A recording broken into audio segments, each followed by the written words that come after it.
Legacy media outlets are at it again. Look at this little moment when President Trump was touring a gun store on the campaign trail. Watch what happened.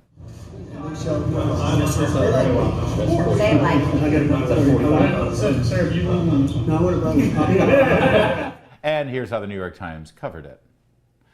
Trump tells gun store he'd like to buy a Glock, raising legal questions because, you know, he's under indictment. He can't buy a Glock. And that's the most important story of the day. Good night, everybody. Stephen Miller is the contributing editor of The Spectator, host of the Versus Media podcast. And boy, they're delightful, aren't they? It wasn't just the New York Times. This was a full court press. Oh my God, Trump tried to buy a gun. Yeah, we're doing it again. Mark Milley lives to see another day. I don't, you know. Trump makes this is exactly 2016. Trump makes an offhand comment that is not in front of a crowd. He's just kind of, you know, BSing with a gun dealer, and that's just what he does. And it turns into an entire days-long news cycle that eats up everything. You have now constitutional scholars that must be called in to a very important emergency meeting on Morning Joe to figure out, you know, is the president trying to buy a gun to assassinate Hunter Biden or something? I mean, I wish you were exaggerating, but this is really what happened. Yeah, I mean, they do this on purpose. This is exactly 2016. It's exactly his presidency. They're deploying the same playbook. And meanwhile, we have 1,200 migrants shoved under a 100-degree overpass in El Paso, Texas, that no journalist can seem to find. And I mean, this is exactly, for those of us who lived it and for those of us who really don't want to live through it again, this is the exact playbook that they did. I ended up missing most of this, and I saw this last night, and I couldn't believe the coverage. Like, I thought it was funny. I did a meme on where I was like, well, I guess we're finally get to put Trump shooting a supporter on Fifth Avenue to test. Let's see if that works. How can he do it without a Glock? And they turn it into, again, a 12-hour news cycle. Yeah. CNN has every legal analyst on deck to figure out, well, he can't do this, and it's insane. It's frustrating. They're doing the same thing. Well, meantime, Joe Biden was making some remarks, and he wanted to honor LL Cool J, who was in the audience, and, well, it didn't go well. Let's watch. Two of the great artists of our time representing the groundbreaking legacy of hip-hop in America, LL Cool J. By the way, that man's got biceps bigger than my thighs. I think he's been...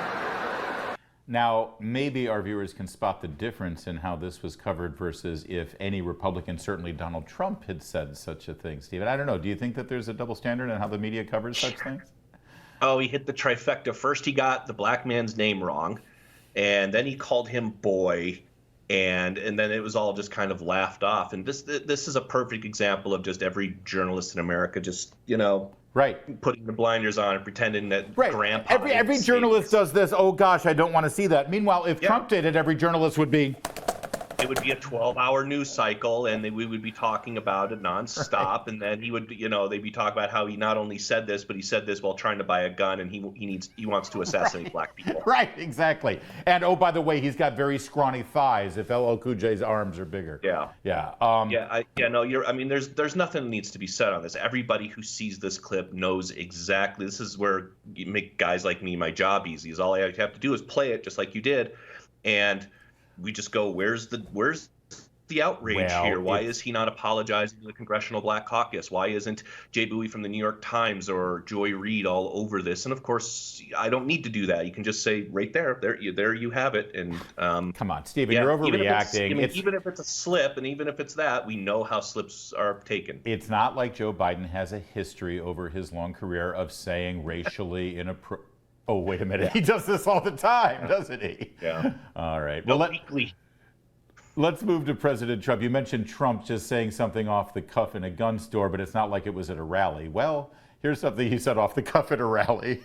Another man who's always there. He's always, I'll tell you what, when I need help on the left, he's great. He's great. And he's my friend, too. Lindsey Graham, wherever you are. Lindsey, thank you. Oh, no. He helps me on the left. We need help sometimes. Republicans shouldn't need help on the left, but he helps. I don't know. If you're Lindsey Graham, what's your reaction to this? Please stop talking. He should just be glad Trump didn't hand out his phone number again. Oh, I forgot about that. That's a deep pull from 2016 again. Well done. this kind of goes back to this theory I have of they don't careism, and I push this a lot, which is you can say things to Trump supporters that will turn you blue in the face, like this, where you say, here's Trump, who, for all intents and purposes, is the GOP establishment. He's a former president. He's the leading nominee of the party. He endorsed Kevin McCarthy. He's here campaigning with Lindsey Graham, who would probably be in his cabinet should he win re-election.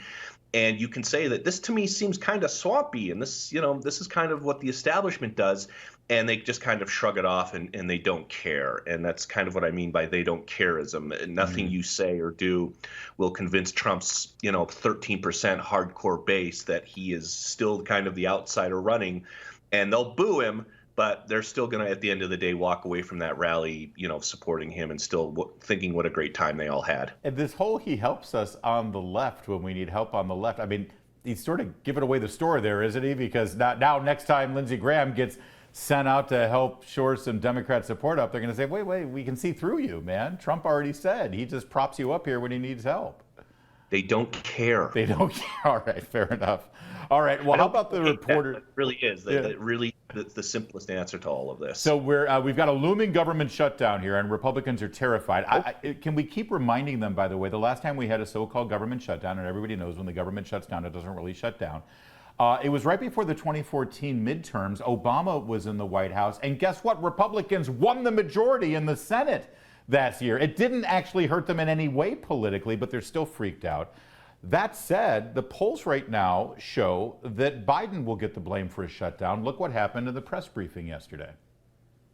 Our latest polling shows that a higher percentage of Americans would actually blame the shutdown on the president and the Democrats, not on Republicans. Why do you think that is? And should the president be out there speaking more on this issue? We're going to be very clear. This will be a Republican shutdown. Right? This is extreme House Republicans who have made it very clear that the chaos that we're seeing. She went on to say Republican shutdown about 5 more times. Also, notice she doesn't say if this happens, it will be. No. She wants it. They want this to happen. Is this just her giving marching orders to the reporters? Just so you know, we're now labeling this Republican shutdown.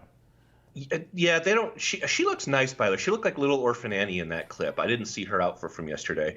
They don't. I think she knows they don't have to give marching orders. And you see, every time we go through this theater, sometimes there's a shutdown. More likely than not, we have a last-minute deal at 2 a.m, whatever. But this is kind of a good example of sort of pre-Republicanism that cares about what journalists think and that will talk to the media and they'll engage with CNN and MSN and whatever. And I look at this and I say Republicans will get the blame for it in the media no matter what. Every time, since I've been doing this, every time the press will try to push that this is a Republican shutdown. When Trump was president, it's a Trump shutdown. Trump's going to shut down the government. And here you still have, God bless him for freezing up a second time, Mitch McConnell out here saying, every time there's a shutdown, we get the blame. And it's like, well, who's blaming you here? It's reporters, it's journalists, it's cable news. They're all going to push this, that you're to blame, in which case I guess I look at it and say, hit the gas pedal. If they're going to blame you anyway, who cares here? Yeah. Stephen Miller, he's got a rapier wit. He's the host of the Versus Media podcast, and a look at his stuff. Up at 2 a.m. with a hockey game, so I'm still here for you, Larry. Thank you, Stephen. There's more to come on O'Connor tonight.